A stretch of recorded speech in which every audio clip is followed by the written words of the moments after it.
I'm Karis Painter. This is Moves Unfiltered. We explore the dance communities of Philadelphia. We learn how dance is a vehicle of culture, conveying traditions, music, and history. I'm a dancer, an advocate, a storyteller. Come with us as we explore Moves Unfiltered.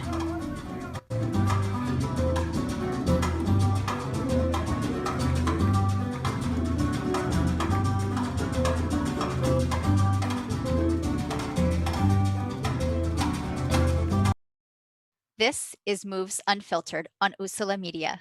Today, we are joined by Philly-based vocalist and violinist Jessika Brust, who has worked across the world. She's played in various bands, main stage shows, and independent shows. Jessika is currently working on the release of her full-length album, The Hourglass, and we will discuss her show that will be live tonight on Facebook Live. Welcome, Jessika. Hi, thank you for having me. So Jessika, where are you currently located? What state are you in right now? Sorry for the miniature grandfather clock in the living room. I am currently in Heathsville, Virginia, and that is basically on a peninsula on the Chesapeake Bay. It's called the Northern Neck Peninsula. It's like the south bank of the Potomac River, basically. Okay. And so what was your life like before the pandemic hit as an artist? What were you doing? The gigs that you were involved with? If you could describe that a little bit for our listeners. Geez. Well, it felt a lot like not quite like I was on a treadmill, but almost like I was walking backwards on a treadmill. Um, I had a lot of gigs where I was hired as kind of like the musical maid. If you just needed somebody who could play violin or sing a few vocals, but mostly violin in Philly because there is no shortage of female vocalists there. Um, it felt a lot like that, but I was working really hard on producing my own guest entertainer show. I was able to do that in a summer concert series in central Pennsylvania. And I had just started producing a Johnny Cash, June Carter show, and we premiered the day before COVID shut everything down. It was the last, well, it was the last gig I did before quarantine. And then finally, I was starting to get a little bit of recognition as a solo artist, as a headliner, as somebody whose name could be put on the bill. So that was really nice, but that was an uphill climb. That was very difficult. So finally, I was starting to get some bookings that were looking like the horizon was a little bit bright, and then lockdown. So what has life been like as an artist in lockdown? Well, I am quarantining with my parents, and I'm more or less the black sheep of the family. So nobody really understands what it's like to be a musician. We make a lot of noise, and my parents are very much the we wake up early and we go to bed early and we just want to listen to our radio show all day long, and I'm over here picking out chord changes and making all kinds of sounds, and they've learned to give me the space to do that. It's definitely better than it was when I first got here. I think they were like, what is this? This is just mumble jumble going on in the background all the time. And of course I tend to work nights because I'm a musician. So I'm up until 2 or 3 in the morning, which means that I sleep until 10 or 11 or 12. And yeah. What do you miss most about your life as an artist performing or creating, and how much of that have you been able to continue? I miss having a live audience physically in the room with me. I base so much of how and what I choose to communicate based off of the reception that I'm getting, the body language that people are displaying, the places where people will laugh or cry or gasp sometimes. That's really, really helpful. This constant feedback that you get. And that if you learn to pay attention to that, it makes you very successful as an artist. And in quarantine, I can still perform live for you and you can still interact with me, but it's not on such a personal level. The reception that I get tends to be a comment or a like, and just the formats being what they are. I often don't even see the comment or the response until the show is over and I go back and read it. So it makes the actual performance part of it really, really different. That's an interesting insight that I never thought of, and I know with Facebook Live, there are those emojis that you can press and they come up on the screen. I would think that would be almost distracting as Yeah. well. Well, in my broadcasts, I use an app called Ecamm Live. And the magical thing about it for me psychologically, I mean, there's a lot of magical things about it. But the one thing that psychologically works really well for me is that if my mouse is not hovering on the program itself, then I don't see any of that. So I Mm, don't get sad because I was at 55 viewers and now I'm at 30. I because I don't expose myself to that. And then I only see the comments that I when I physically go and read what's been put on there. So Ecamm definitely. helps me censor that. Hmm. What's the name of the program? Ecamm spelled Ecamm and then live. Okay.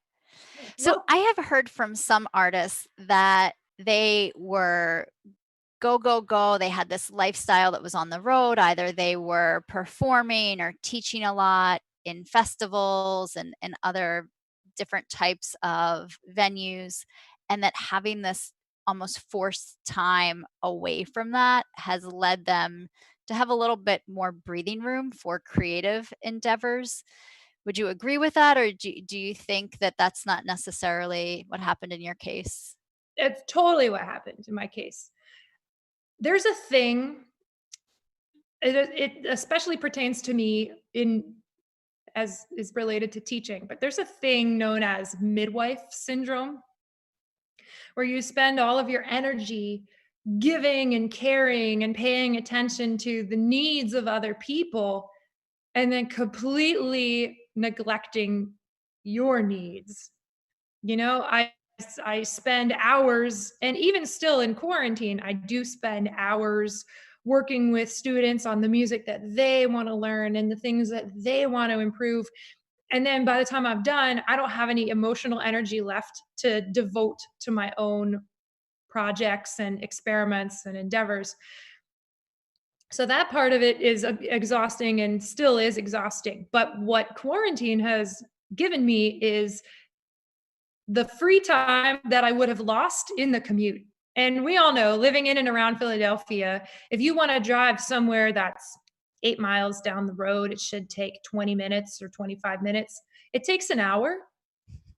So you lose a lot of your life just sitting in traffic, breathing in exhaust. And so you really are exhausted by the time you come home and you don't have any energy or you're not in a creative headspace to keep working on your own stuff. So quarantine has been really, really nice for that. I get that time back. It's really great. Do you have a particular routine or ritual that leads to more creative pursuits? I know some writers like to walk for a long time, or some people like to be in nature, while others like quiet. I've also heard that some people get energy from being around other people, that's where they often come up with ideas.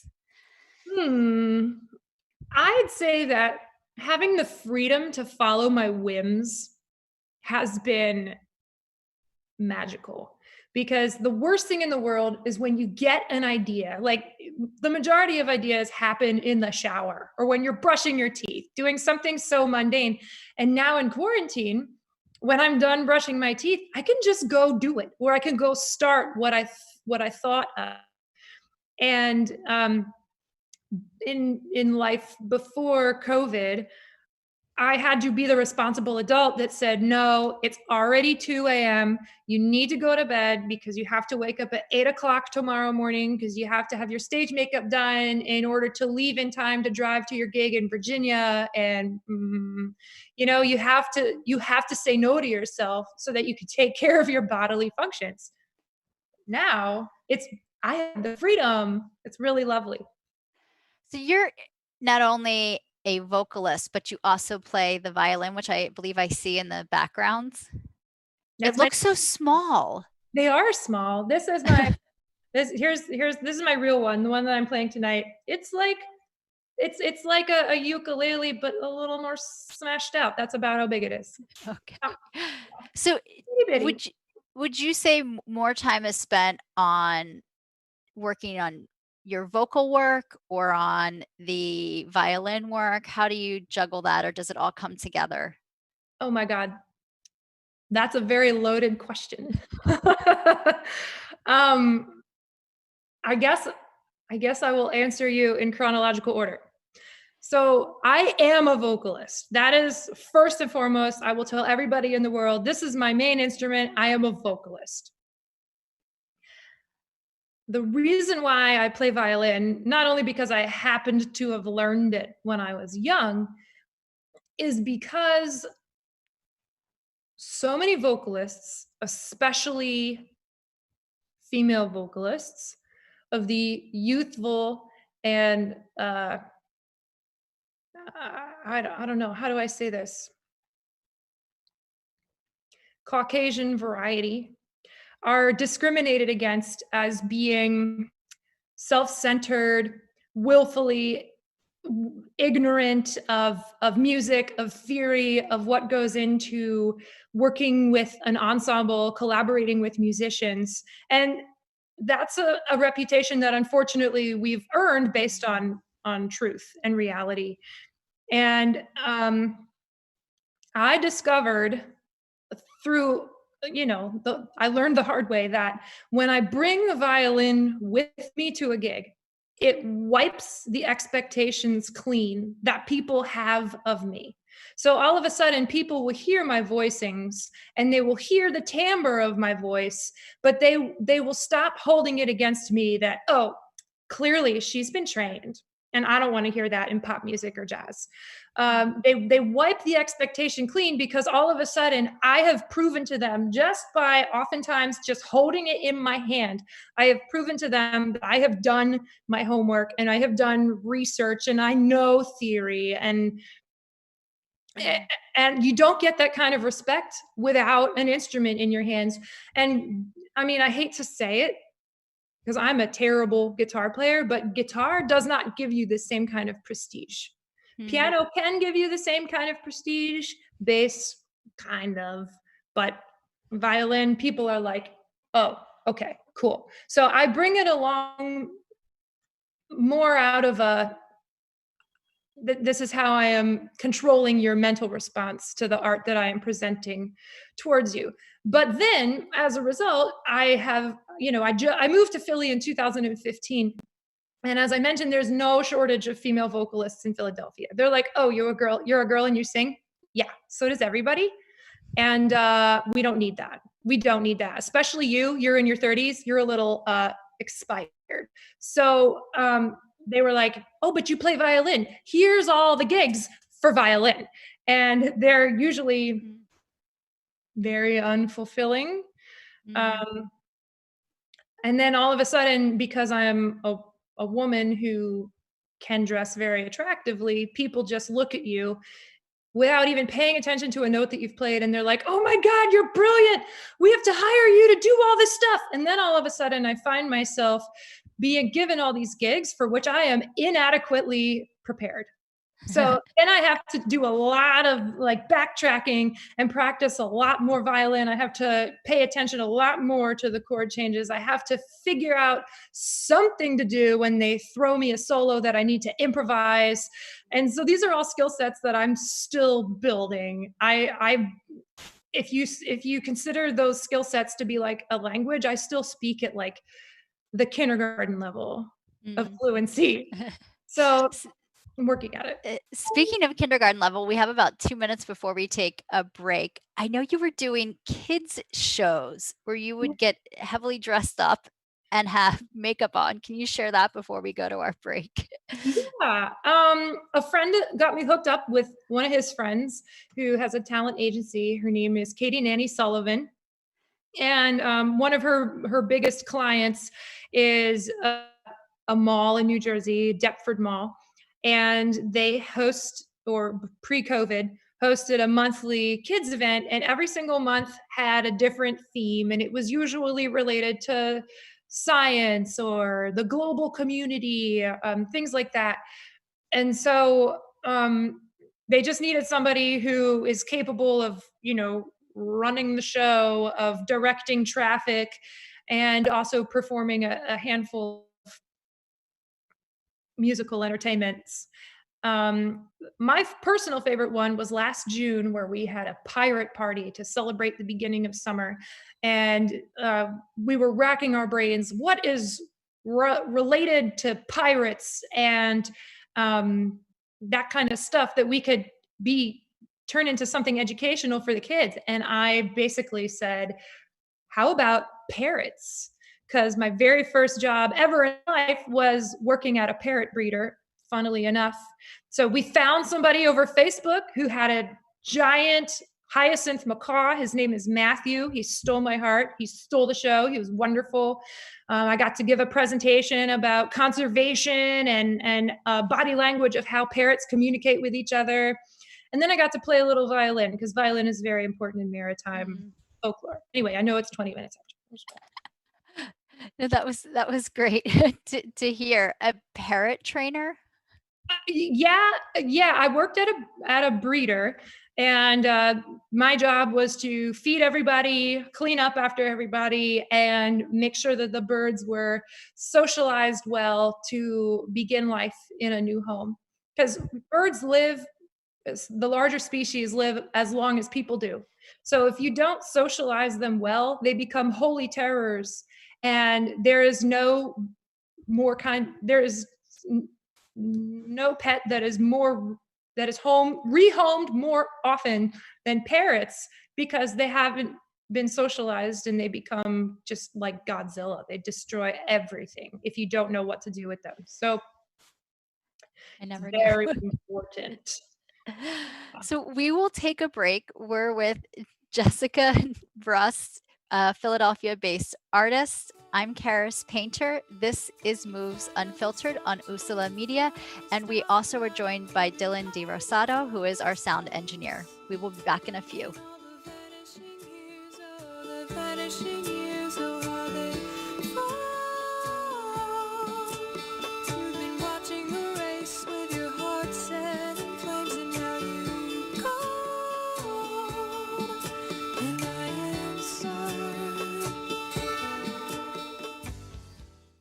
Hey, Dad, your prescription will be ready.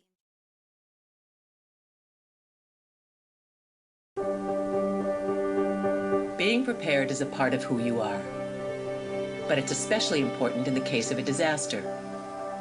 Be informed about possible emergencies in your area. Make a plan that covers where you go in an emergency. Build a kit with the things you need to survive. There's no one more capable of planning for your situation than you. Start your plan today. Go to ready.gov/myplan.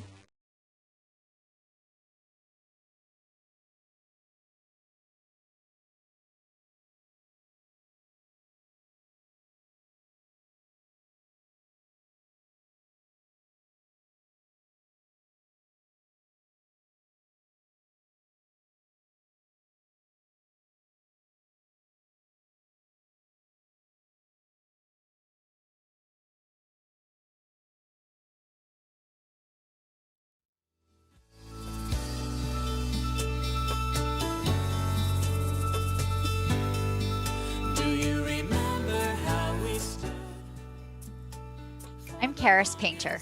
This is Moves Unfiltered on Usula Media. We have Dylan DiVersato in the background working our soundboard, and we are joined today by Jessika, I want to say Brust, but that's the German way of saying it. That's the American way. Brust, right. Brust. Jessika Brust would be the German way. I was telling Jessika earlier before we got on the air that spending time overseas has made my pronunciation of names often the way that it's pronounced outside the US or not Philly.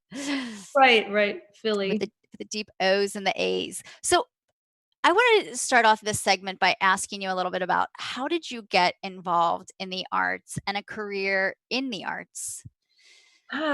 Well, I decided in high school, after having been on like the hardcore AP classes, took calculus at University of Virginia, like the crazy nose to the grindstone academic track in high school.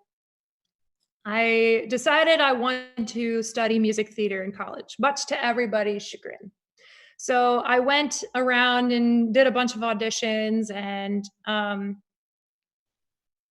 I did not get accepted anywhere. And so I decided to go to Elon University. My mother, I'm the oldest child, and I'm also the only girl. So she was very anxious about where I would go and would I be safe and all that kind of jazz. So she really liked this school. So I went where my mother felt like going because I just was, I didn't want to have an argument, and I wasn't excited about going anywhere because nobody accepted me. So I went there, I auditioned for the program, and I was rejected every single time that I re-auditioned. I think I auditioned 3 times in total, and they basically said, "You're very talented, but you're just not up to par." And what they meant was, I am a chubby white girl, and we need men, and we need different ethnicities, and we need you to be really thin and petite. You are too tall, and you're too voluptuous. So I thought, um, if I can't make it at a small school, therefore I can't make it anywhere. So I decided to jump tracks and be an environmental studies major. And I kept minors in music and theater only to not waste the class credits that I'd already taken. And it kind of crushed my soul. I hated my major. I hated the department head. It was just maddeningly frustrating, but that's neither here nor there. Just sheer dumb luck came along, and before my senior year of college, my boyfriend at the time, who was a sax player, he got contacted by a band leader in North Carolina looking for a horn player, and he got the gig. And then right at that same time, he started having problems with one of his female vocalists. And my boyfriend at the time was like, "I happen to know one." But really what he wanted was his girlfriend to be on the road with him because, that's convenient.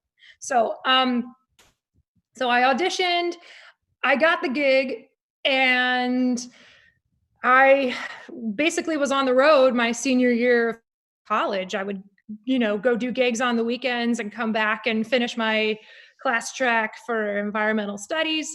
And upon graduating from college, I did not have anything that they tell you that you will have when you choose your major. I didn't have a network. I didn't have connections in the environmental studies industry or branches of government or anything, because my advisor burned, and she was also the department head. She literally burned every bridge she ever had.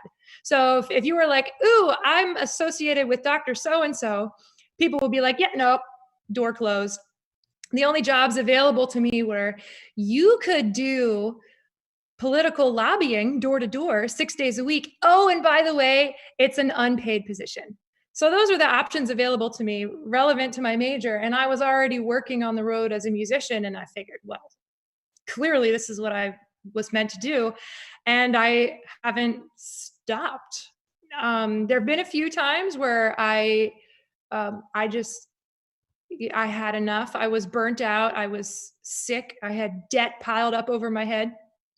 Every time that I would make moves to change my life and get a different job or choose a different career path, the universe would just send in something and be like, nope, and now you're ready to upgrade to the next level. So here I am.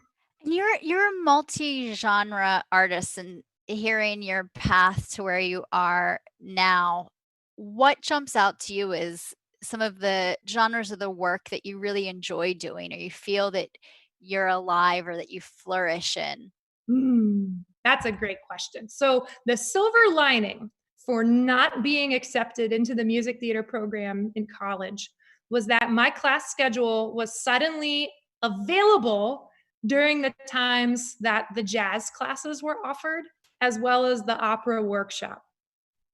So that's really where I learned all of the street smarts that I needed to know in order to work as a professional musician. Jazz teaches you theory and how to relate to people that you're collaborating with. And it is not something that is typically taught to vocalists at all. So, as I mentioned before, vocalists are very often ignorant, and it's because usually we are brought up to be that way. We're not given the same information that the instrumentalists are given, but I was. So that made me somebody that people enjoyed collaborating with, whether or not they liked my voice or liked the way that I was interpreting the music. At least they knew what I was asking them to do.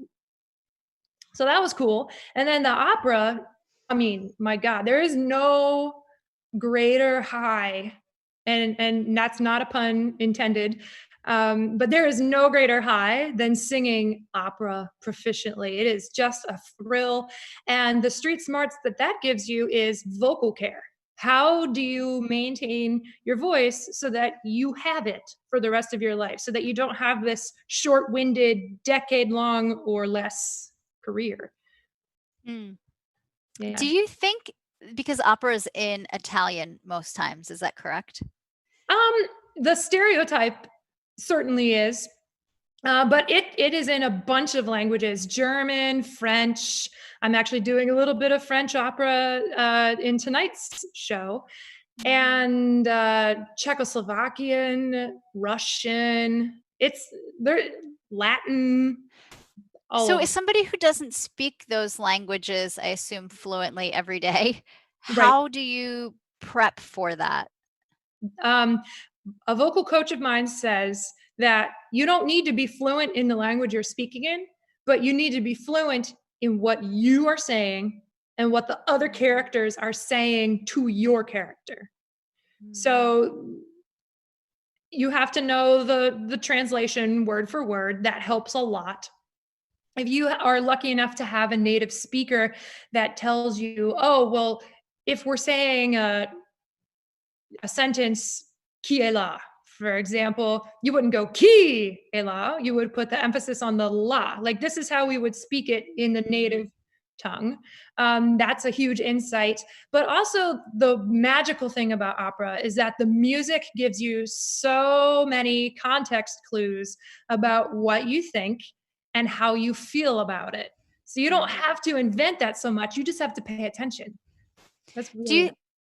do you think that what you were saying about you don't have to be fluent, you just need to at least understand what you're saying, for an audience member who goes to, say, the Philadelphia Opera, or who hears a Russian song, if I don't speak Russian, can I have the same understanding or take as much from it as somebody who maybe does speak it? That's a fascinating question. I'm putting that on you. Oh, it's great. A lot of people don't know this, but Cirque du Soleil, they have their own music generally that they compose for their shows. And they started a thing where they have put their original music in a made up language Oh, because they don't interesting. want anybody speaking any tongue to understand and be distracted by what is being said. They want you to take in the aesthetic and make it your own interpretation. So there is incredible power to be left without understanding the words. And for example, before I translated it word for word, because it's always smart to do your own translating, because then it's personal to you. Quando me vo, Musetta's Waltz from La Boheme. I just thought it was, oh, I saw this beautiful man and he saw me and we're in love now. Well, there's an element of truth to that, but really what she's saying is, I'm fine. And when I walk down the street, men check me out from head to toe. So once it's not that it's not powerful in what my assumption of the meaning was, but at the same time, it gives you a whole other layer of, wow, I thought it was this, but it's this. So does that mean that the character is speaking with sarcasm? So there's so many layers. Yeah, I love hearing that. Cirque du Soleil is so innovative that doesn't surprise me. It's called Brahmalat, their made up language. Wow, that's really fascinating. You mentioned earlier about rejection, failure, and I'm curious, especially as an artist where you're often auditioning for gigs or applying for gigs and shows. How do you see rejection? What advice do you have? And how has that been versus somebody who has a job you apply for and then you have it as long as you have the job? Um, I have had a few huge rejections in my life. But the quantity of rejections that I've had has been remarkably low compared to most people in entertainment. And I don't know if that's because I'm not taking enough risks. Am I not playing big enough that I haven't put myself in front of the bigger people for the bigger and the better jobs? But the rejections that I've had have been like, your life is destroyed and now you get to rebuild yourself from scratch kind of rejections. Um, it really forces you to know, and if you haven't already figured it out, it forces you to figure out who you are.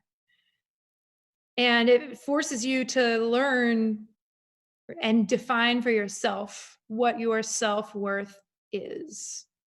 And I know that's so vague and that's so cliche these days. But yeah, advice for people, just get ready to look in the mirror and be like, oh, now I know who you are. Or next time you are going to be stronger. You're going to do this better. Just get ready. Do you feel that pressure now? Do you feel pressure at all given the quarantine to produce or to get out there or looking ahead? Or are you enjoying this time that maybe there isn't that much pressure? There is. I feel the pressure, but that's because I am weak sometimes in succumbing to the very easy entertainment of scrolling through social media and then comparing yourself to what people are doing, because there seems to be two kinds of reactions to the quarantine. One is the depression and you become a recluse, and I'm not saying that one is better than the other, one is not more right than the other. We all reacted to it the way that we reacted to it. And then the other flip side to that is people, and I'm more on this side of it, obviously, people who are like, wow, now I have the time to do what I wanted to do. Because the funny thing about being an artist is oftentimes what is going to be your project that defines and represents who you are and what you stand for is not what is going to bring you money in the short term. So you spend so much of your time doing all of these musical made gigs, playing at the wedding or the bar mitzvah or whatever. You spend so much time doing that you don't have the time or the energy or the resources to really invest in who you are and what your legacy is going to be. So finally, my slate was wiped clean of the majority of my commitments, and I'm just like nose to the grindstone. I mean, I feel great. That's interesting. No, and I think you touched upon something that has definitely been a theme in at least the media space, that there's a lot of attention being put towards people's emotional and mental health, that maybe they feel very depressed or lost or anxious. But then I think there's some people, as you've mentioned, that also have found this time to be refreshing and a time to search for deeper meaning. We have about 2 minutes before we go to break. Is there one particular project you're working on that you're excited about, long term, short term? Eh, Well, I guess we'll talk more about this later. I have an original music project that I've been working on since 2011 with my best friend from college. His name is Andre DeMusio, and the project is called the duo name that we have is called the Hourglass. So yeah, there's a lot to talk about there. But segueing onto the end of the conversation that we had, I think that the artists that have reacted to COVID with depression are the artists who had a career that was more in line with who they are and what they stand for. And Mm, then the ones who are reacting with, wow, look at all this, are the ones who were not living their best career. right. So I That's do an feel interesting for the thought. ones that are reclusing because they lost themselves. Mm. And that was their energy and where they took a lot of pride Yeah. in. And maybe that's also a theme for anybody who lost their job, that if you Yeah, were out being a waitress and you really enjoyed that work, connecting with customers, and now you don't have that, that's a exactly. part of you that's not being tapped, so to speak. Yeah. I'm So thankful that I didn't have to lose myself, but absolutely. So when we come back, we'll talk more about your show tonight. I want to hear also how you incorporate movement in your life, because we want to talk a little bit about being a mermaid. So yeah. when we come back, we'll take a 2 minute break. We'll hear more from Jessika. I'm Karis Painter. This is Moves Unfiltered on Usula Media.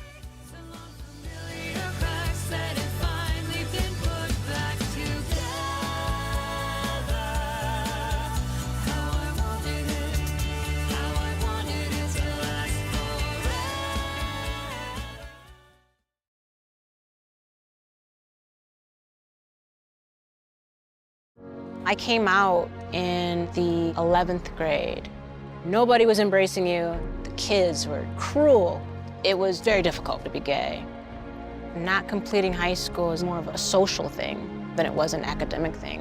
And even though all these years have passed, I still had that longing to have my diploma. I have a mentor, Maria, and she convinced me to continue my education. Long to be close to you. I'm Karis Painter. This is Moves Unfiltered on Usula Media, and we are back with Jessika Brust. We have Dylan Di Rosato on the soundboard, and I am happy to talk a little bit about arts in the time of a pandemic with Jessika, and to hear more in our last segment about her show tonight. I want to jump off by talking about your feelings towards the role that the arts can play and do play. Specifically, we were talking about this before we came on the air, that the Philadelphia mayor, Mayor Kinney, had proposed to eliminate I want to get this right, the Office of Arts, Culture, and the Creative Economy in Philly, which had support for over 340 city cultural organizations through grants that totaled $2.9 million. And so a lot of artists, a lot of arts organizations were very upset about this. Thoughts in general about the arts funding? I'm going to put you on the spot with that big loaded question.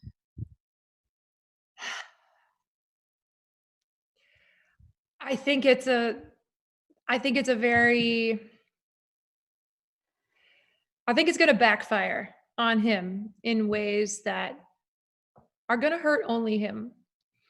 But here's the thing about artists, as aforementioned, we do have a higher threshold from having been exposed to so much rejection in our lives. and we are some scrappy people, and we're going to find a way. So we're going to be there. And the innovative ones with a lot of grit, we're going to find ways to continue to exist. And who knows, chances are we're going to end up getting paid more money than we would have before. Chances are. And we're also going to be the really vocal ones who are going to be like, look what you did, mayor. And that's not going to help his case at all. So, yeah, whatever happens, it's going to be uncomfortable, but it's going to be okay. But I suggest taking care of your artists because ultimately we are the ones that people listen to. I recently read that I believe it's in New York and also California that they are the two economies with some of the biggest arts entertainment, I should say, that entertainment brings in some of the most money to those two economies, and that a lot of the small business awards are not going to artists and to organizations. That only 1% of the small business loans were actually going to any entertainment industries. But we were talking about before the show that Netflix and all of these Zoom classes are what has really helped some people make sense of this time, to get through the time, to find some peace and a release from everything that's going on. What do you think the arts bring to the people that you work with or even yourself? Gosh. It is therapeutic. It forces you to, if you approach it the right way, it will force you to deal with your emotions, or at least express them or articulate them or illustrate them. Um, and I mean, it's one of the things that truly separates Homo sapiens apart from the rest. And that's not to say that there aren't artists within the animal kingdom, but I we definitely accelerated the concept of expressing yourself that way. And it will happen because you can't not. I can't fathom a world. I mean, even prehistoric peoples that we consider cavemen left us paintings on the inside of caves, and what were their lives like? They Definitely. basic human functions. They woke up every day, and it's not like they went outside and like, oh, I'm going to make a salad and look at this lettuce that I've planted. Like they didn't even get there yet. They had to go forage and but yet they still had to and did express themselves through the arts. So one of the arts that I know you from is from dancing, from tango. So I'm curious, in this time of pandemic quarantine, what do you do to bring movement to your life? And maybe how has that changed from what you were doing before the quarantine? Hmm. I think that one of the first things that I use to determine whether I like a piece of music is if I can enjoy it with dance. So Argentine tango, that's my religion, that's my soul. I saw a very funny meme on Instagram yesterday that said, "Is Argentine tango a hobby? No. Darling, heroin is a hobby. Argentine tango is an addiction." And that's so true. That just made me laugh hysterically. But Argentine tango, salsa, blues, those are my top three. And if a song or recording, whatever, is something that I can express myself with in any of those means, then I'm generally like, okay, I am interested in listening more and paying attention to more detail in this song. Um, as a musician, as somebody who creates music, I've been fortunate enough to learn that dancers are a very loyal audience. Mm. So if you come up with something that they enjoy, especially enjoy dancing with, then you're good. You know, the first wave of your battle for staying in business has been conquered. So it's a very smart way to approach your music when you're creating it. How would dancers want to play along with this? Um, eh, so I guess in playing along, in answering your question, how am I maintaining that during quarantine? Well, I've just been going on this spree looking for new stuff, looking for new inspiration, because now I have the time to listen to new music. And what determines whether or not I like it? Well, can I get down to it? So I like that. That's a very good way to approach music. And I'm thinking about concerts that I've been to or going to hear live music when I have to sit down in a row and I'm not able to move, whether any kind of music, although I probably wouldn't feel this way about opera. that's okay. I find it very confining not being able to move. And I'm curious, when you play or work gigs or perform when there is space for people to move or dance, if you notice something different with the audience versus an audience that's just sitting in more traditional concert hall rows. I like giving people the option, honestly, because everybody just my dad, for example, he loves jitterbug music. Mm. He's not very good at jitterbugging. So he wants the woohoo, but he'll just sit there and do this. So I want to make people like that comfortable, as well as the people who want the space to get up and do that. I have never been offended by being in a theater, because most theaters have like the orchestra pit just below the edge of the stage. And most of the time that's clear, because at least for me, my band is up on stage with me. Please get up there, be part of the show. This music is not, to me, it's not a monologue, it's a conversation. So join it. Speaking of conversations, let's talk about your show tonight. Yeah. What is it? Why should we listen? And what can we take from it? Well, come with an open mind. I am an artist who generally has to work with other musicians. I need at least a guitar player or at least a piano player to in order to pull off a gig, because I am just the violinist and I'm just the vocalist. You can't play every single song with just solo violin. You can't sing every single song just vocal a cappella. You have to mix it up or it's like snooze town. So therein lies the challenge of what I need to create, because I'm lucky I have voice and violin. Most people just have violin or voice. I've got both. What can I do with my effect pedal? It's got a looper built in. What can my producer, Andre DeMuzio, he lives in London, what can he send me that we could DIY, collaborate with it together? I have another collaboration going with a friend of mine, Jay Rosen. What can he send me? So this is basically this is an artist who is being scrappy, who is evolving, and it's like a story of human resilience, I suppose.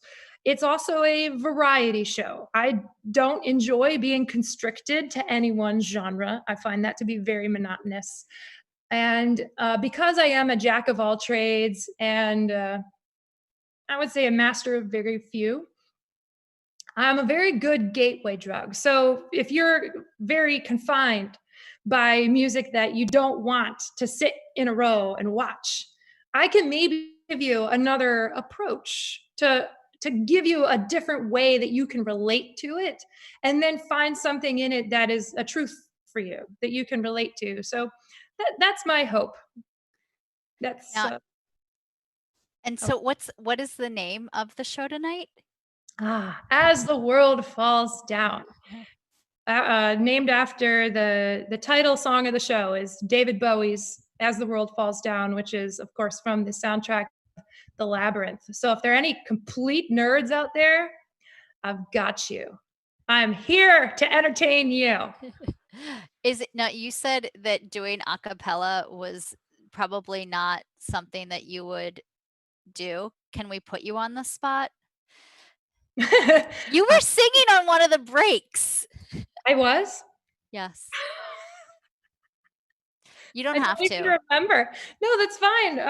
What should I do? But you could just do 3 seconds because it was beautiful, but we had to be quiet because we were going on the air.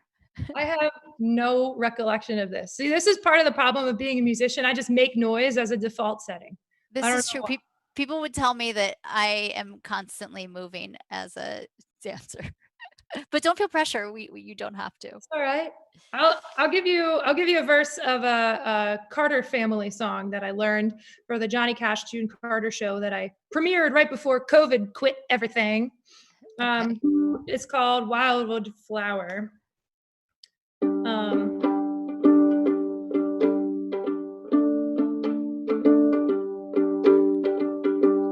Oh, I'll twine with my mingles and raven black hair, with the roses so red and the lilies so fair, and the myrtle so bright with the emerald hue, the pale amarita, and eyes that look like blue. Ta-da. I'm gonna be the only one clapping. That Thank was you. amazing. Okay, Thank you. I'm totally confused because I thought that was a violin, but you're playing it as a ukulele. I'll play it. I'll pretend like a vandolin, violin/mandolin. Do you do this often? I'm No, floored. this is a quarantine skill. This is oh my God, I have to stand here and do a show by myself. But the thing is, you have to evolve in these times if you want to stay relevant. And this is what I've come up with to do. So with my effects pedal, I will often put on the octave low effect and I'll effectively play bass, which I'm doing a lot of tonight. But I can't turn it on now because it's not plugged in. That sounds so great. You're welcome to play more. We have about 4 minutes before we need to wrap up, but 4 minutes. Oh my God. Yeah, I don't know. that was amazing. Thank you. Thank you. It's been a lot of fun. It's definitely a new skill set that I'll probably keep doing. Now, when COVID's over, I'll be able to give my band a break because everybody rotates through and has the duty of getting a round of beers for everybody.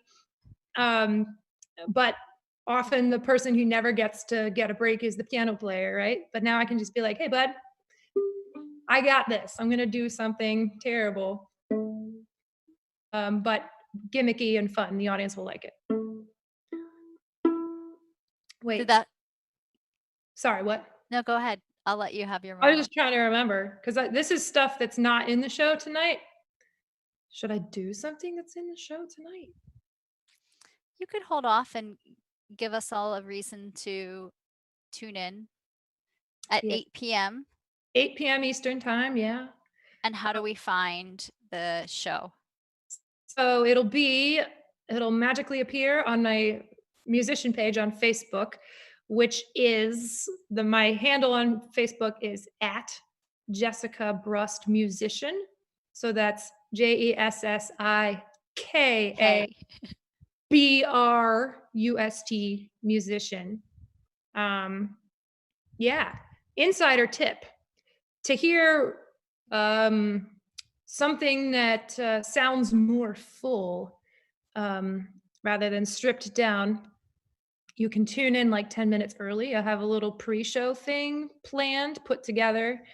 So that way I can collect followers before I actually start performing live at 8. Awesome. So we have about a minute and a half. I was going to ask you about being a mermaid. Could you share a little bit about what is that? Underwater stunt work where you have to look glamorous. Sign me up. Um, it did start as a knee-jerk reaction because I discovered myself to be in many musician employment situations that were borderline abusive. And now I'm adult enough to know that that's not acceptable. But honestly, being a musician had completely left my soul bare bones, dry. And I literally went off the deep end. And I found this mermaiding thing because a good friend of mine co-hosts a podcast called the Everyday Mermaid podcast. And that's where I learned about it because, that doesn't make any sense. Like, what is this mermaiding and why does it happen every day? But there is a bunch of underwater stunt work used in film. Aquariums will hire you to swim and do a show in with their fish and their sharks and all that stuff. And yeah, there's more work out there than you think there is. And it was something that I just got into because I couldn't stand it anymore. And I think in a way it mentally saved me. It gave me Mm, something to live for and a way to be expressive, you know, awesome. when everybody else was trying to tell me, no, you're not a singer. You're in Philadelphia, so now you're a violinist. Like, really? I can hardly improvise, but okay. Like, Well, we look forward to more expression and all of your artistic skills tonight. Thank you so much for coming on our show, being a guest. thank you. It's been absolutely a blast. So tonight at 8 p.m. on Jessika Brust's Facebook page, she will have an awesome show for anyone who wants to access it. I'm Karis Painter. We have Dylan DeRosato as our sound engineer. This is Moves Unfiltered on Usula Media. Until next time. Every time you are near, just like me, they long.